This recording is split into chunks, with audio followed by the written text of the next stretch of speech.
On revient maintenant sur le choc d'hier soir, la victoire de l'Olympique de Marseille, 3-2 face à l'OL. Une soirée totalement folle, belle soirée de Ligue 1 une nouvelle fois.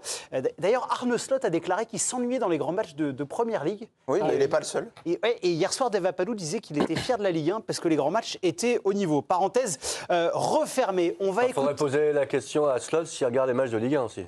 Je pense que la réponse est non. Il faudrait peut-être aussi dire à Slot qu'il a sa part de responsabilité. Sur les mauvais matchs. Le procès d'Arne Slot est terminé. On va écouter Pierre-Émile Hochbeat qui a parlé de cette victoire et si ça pouvait lancer une série pour les Marseillais. Et il a parlé aussi de ce stage à Marbella. On l'écoute. On a vécu des semaines un peu très lourdes et on se regardait vraiment dans le miroir, poser des questions, ce qui est bien aussi parfois. Et on a rebondi, on a montré ce qu'on a ici à l'intérieur aujourd'hui.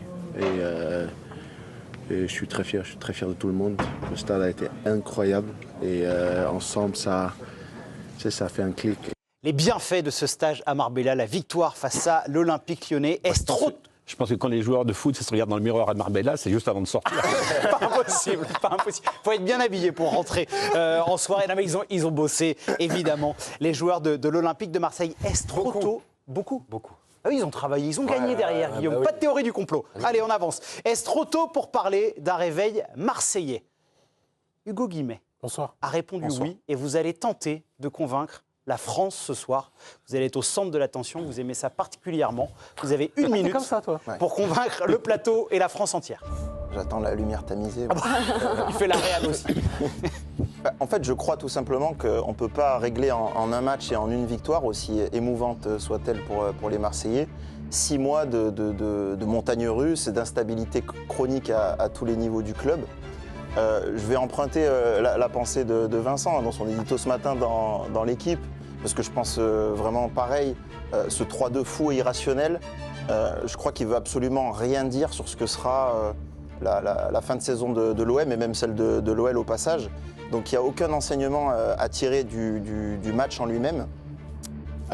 Et puis quand on enlève le vernis de ce côté irrationnel, des émotions, et au-delà du fait que l'OM a su montrer beaucoup de caractère pour gagner un match très important d'un point de vue comptable, eh ben, on a vu quand même les mêmes lacunes côté marseillais dans le jeu, notamment défensivement, et c'est des lacunes qui peuvent les plomber dans d'autres proportions dès mercredi contre Toulouse en coupe ou samedi à Toulouse en championnat. Donc voilà, après une victoire, l'OM n'est pas encore guéri, il faudra une série. Il faut raison garder et tête froide conserver. C'était un peu le sens des propos d'Hugo Guimet. Si vous a convaincu, vous allez voter sur le compte X de l'équipe du soir. Et pour le reste, on va voir si vous avez convaincu le plateau, même si je crois qu'il était un peu convaincu avant. Habillage, est-ce que vous voulez en régie ? Timothée ? Convaincu. Alors, vous savez quoi ? On va noter la prestation d'Hugo. J'étais convaincu, il a apporté encore un peu plus d'eau à mon moulin, donc je lui mets un bon 8. Un bon 8. Guillaume ? C'est bien dans l'équipe. J'étais convaincu, mais si je n'avais pas été... Il vous aurait retourné ? 9. 9 ? Oh oui, carrément. Dis donc, il vous aime bien. J'ai pas dit sur 10, sur 20. Ah, sur 20. Doumé ? Écoutez, il a cité les grands auteurs. Quel faillot. Il a fait un sans faute pour moi.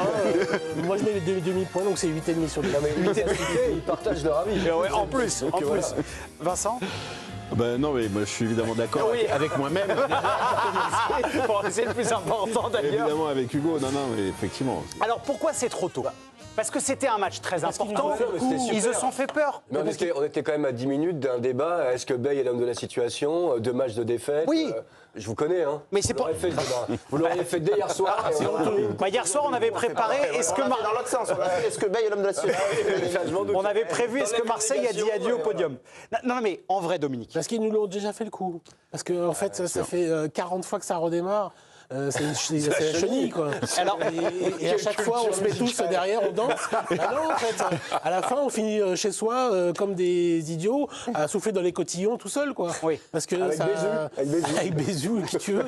Mais donc, non, mais à la fin, la fête, elle finit au champomis, quoi. Donc, c'est Eric Blanc. Il y a un changement de chroniqueur. En fait, c'est Eric Blanc. La vraie fête, quoi. Ouais. Donc, alors, pour aller dans votre sens, Dominique Sévrac, je vous en prie. vous êtes précis sur Marseille, même si vous suivez le Paris Saint-Germain. Comment l'Olympique de Marseille a géré ces grands succès de la saison ?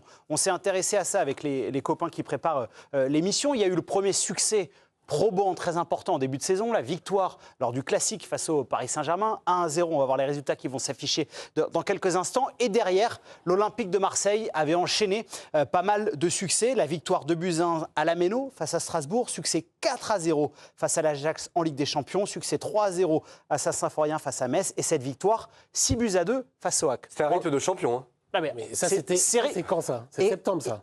Allez, attendez, un peu de patience, Dominique. Ensuite, il y a un autre grand succès très important pour l'Olympique de Marseille, c'est la victoire face à Newcastle en Ligue des Champions. Ils étaient au pied du mur, ils avaient perdu face au Sporting. Derrière, ça c'était compliqué, match nul 2-2 face à Toulouse, défaite 1-0 face à Lille, victoire sur le fil face à l'Union Saint-Gilloise et victoire face à Monaco et victoire en Coupe de France. Et enfin, le dernier... Bourg-Péronne, vous pouvez quand même dire le club. Bien sûr, c'est votre région. On peut le dire aussi. 6-0. Ouais. Le 5e Et le dernier grand succès de Roberto De Zerbi, 3-1 face au Racing Club de Lens. Derrière, alors là, c'est catastrophique. Défaite 3-0 face à Bruges, élimination de la phase de barrage de la Ligue des Champions. Match nul 2-2 face au Paris FC. Victoire en Coupe de France face au Rennes d'Habib Bey. Défaite 5-0 face au Paris Saint-Germain au Parc des Princes. Départ de Roberto De Zerbi et le match nul 2-2 face à Strasbourg avec Pancho Abardonado. Là, il y a la gestion des grands résultats. Ah oui, d'accord. Enfin, là, le prochain adversaire, c'est Toulouse, qui est aussi malade, qui reste sur, je crois, 3 défaites en 4 matchs. Et le dernier match gagné par Toulouse, c'est un match de Coupe de France en janvier. Donc très franchement, si tu n'arrives pas à enchaîner un autre bon résultat mercredi en Coupe de France... Oui, mais l'histoire récente de Marseille nous prouve que ça peut arriver. Avec un public qui va évidemment être derrière toi. La chose la plus importante pour l'OM, c'est d'avoir su renverser la tendance hier et de pouvoir continuer à être supporté par le Vélodrome. C'était la chose la plus importante hier. Oui. C'était la chose la plus importante. Moi, je ne sais pas si à la fin de la saison, on dira « Ah tiens, ça a été le déclic qui a permis de… » Le match charnière. Le fait est aussi que le calendrier qui reste à l'Olympique de Marseille est quand même très abordable, beaucoup plus abordable par exemple que l'Olympique Lyonnais qui doit encore affronter le Paris Saint-Germain et Lens, je crois. Voilà, ça s'affiche. Donc il y a Toulouse 2 fois avec la Coupe de France, il y a Auxerre, il y a Lille, il y a Monaco dans les grosses équipes, mais après ça va jouer contre Lorient, je regarde Auxerre. Tu viens de perdre à Brest, hein, Oui, non, mais bien sûr. Ce que je veux dire, c'est que justement, il n'y a plus de très très grosses confrontations. Et si l'OM tient simplement son rang, l'OM doit normalement finir fort. Est-ce qu'on dira à la fin que c'est ce match-là qui a été le déclic? Je ne sais pas. Moi, de ce que j'ai vu en termes de jeu. Le micro va bien, ne vous inquiétez pas. Parce qu'en fait, on a des joueurs en défense, quand le ballon arrive, on a l'impression qu'ils n'en veulent pas, que le ballon leur brûle les pieds. Et voilà, et à la fin, ils finissent effectivement dans un truc un petit peu… Timothée, ils ont gagné leur grosse confrontation. Ils ont battu Lens, ils ont battu Monaco, ils ont battu Paris, ils ont battu Lyon. Ils ont battu Rennes. Posé problème. Ils ont battu Rennes. Et les matchs qui ont posé problème, c'est les matchs face à Angers, face à Nantes, Brest. Face à Toulouse, il y avait eu 2-2 au Vélodrome. Moi, il y a un autre truc qui m'inquiète beaucoup, Giovanni, c'est que en fait, hier, dans les attitudes après le match et dans l'euphorie qui était quand même folle de la victoire, j'ai vu la même chose qu'après le match contre Lens. Et on a vu la série après Lens. Je pense que cette euphorie, elle est vraiment à double tranchant pour l'OM. Bon, Habib Bey, il est allé sur la pelouse, il s'est mis à genoux, il a embrassé le gazon. Le directeur sportif, j'ai pas fini. Le directeur sportif, il était démissionnaire il y a 2 semaines. Il était dans le vestiaire avec les joueurs, à poser avec le rappeur Jul. Tous les joueurs étaient comme ça. Enfin, ils ont gagné un match et ils sont toujours 4e. Et cette euphorie-là, elle peut porter l'OM très très haut. Mais à chaque fois que l'OM est monté très haut cette saison, ils sont tombés aussi très très bas. Donc, tu le disais aussi, c'est le poison et le remède. Non, mais en fait, ce qui est difficile pour eux, c'est pas redescendre avec une défense comme ça. C'est qu'en fait, ils peuvent monter très haut sur l'enthousiasme, en créant une dynamique, etc., et tout, collective. Mais ils ont toujours les mêmes défenseurs, ils ont toujours les mêmes incapacités à défendre. Hier, ils ont gagné un match décisif, mais ils pouvaient en prendre 5. Oui, bien sûr. Il manquait 4 attaquants à Lyon. Et à un moment donné, ça doit faire 2-0 s'il n'y a pas ce hors-jeu que conteste Lyon de Tolisso. On en reparlera un petit peu plus tard de ça. On ne serait pas en train de dire la dynamique, le machin. Mais moi, je crois pas non plus. Mais c'est quoi, au Trophée des Champions qu'ils allaient regarder Paris dans les yeux. C'était le 8 janvier. Le 8 février, ils en ont pris 5 un mois plus tard. Il ne regarde personne dans les yeux. Quand ça s'élève, et même... Non mais hier soir, Dominique, ça s'est élevé. Ils ont répondu présent, franchement, dans un contexte qui n'était pas favorable. Mais Lyon ils perdent 2-1, il reste un quart. Je suis d'accord. Si tout allait bien, ils n'auraient pas changé d'entraîneur. Mais ils n'ont pas gagné le match sur la maîtrise. D'accord, mais alors... Ils ont gagné le match sur autre chose. Là, on ne va pas faire le débat de la tactique, mais vous êtes des journalistes d'une certaine expérience. L'importance du côté psychologique. Et qualité. Non, mais le côté psychologique de ce qui s'est passé hier. Vous voulez dire les conséquences? Vous voulez dire les conséquences de la victoire? Oui, oui, bien sûr. Non, mais là, il y a quand même quelque chose, Vincent. Oui, parce qu'au bord du précipice. En fait, la gestion d'Habib Beye, c'est pour le coup, est-ce que c'est homme de la situation ou pas, j'en sais rien. Ce que je sais, c'est qu'avec des Zerbi, tu repartais en permanence en guerre, dans un espèce de truc seul contre tous. Seul contre tous, mais qui au bout d'un moment est épuisant pour un groupe. On parlait tout à l'heure de la fatigue mentale, de devoir...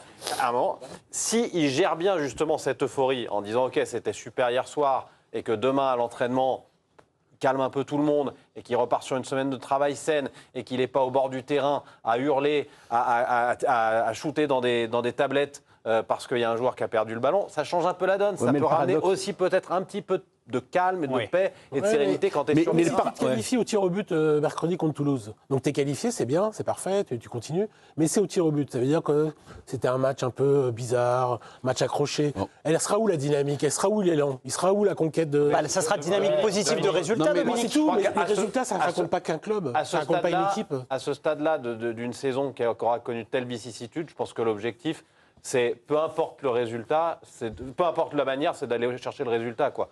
Et que ce soit pas le droit ce genre de... Mais alors, ce qui est marrant, c'est que très beau. Il l'a rentré, mais alors magnifique. Il n'y a que Timothée qui peut faire ça comme ça, en t-shirt, chemise. Sauf que ce qui est paradoxal, c'est que l'image, et même plus que l'image, ce qu'aime Habib Beye dans ce métier-là, c'est d'avoir un impact sur le jeu, c'est de reconstruire quelque chose.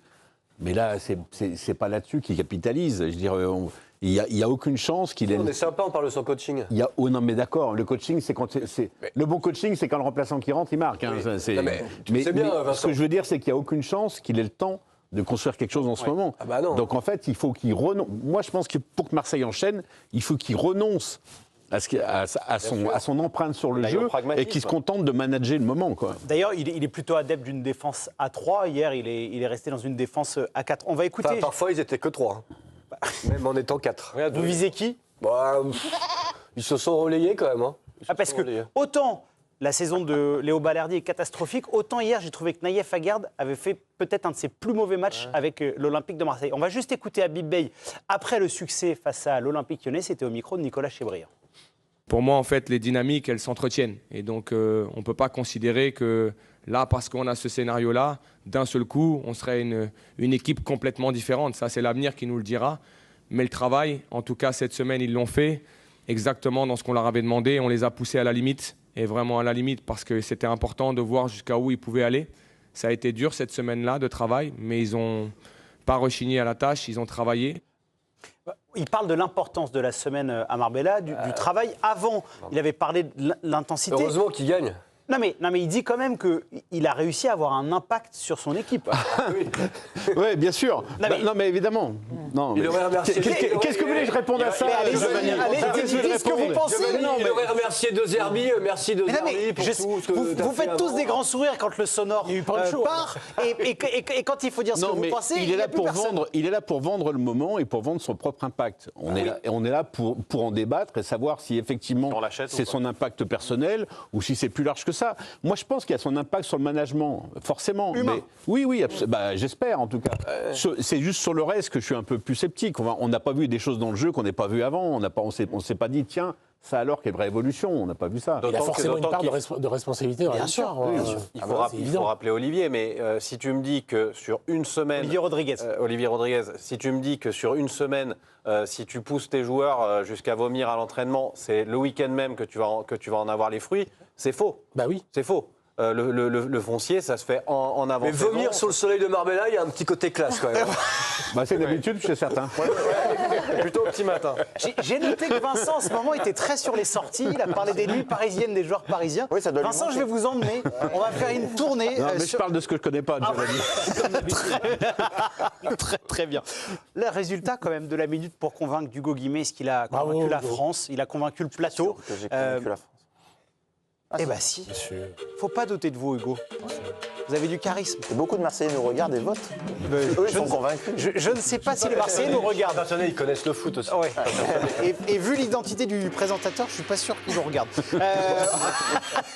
Je vous embrasse, moi je vous aime à Marseille.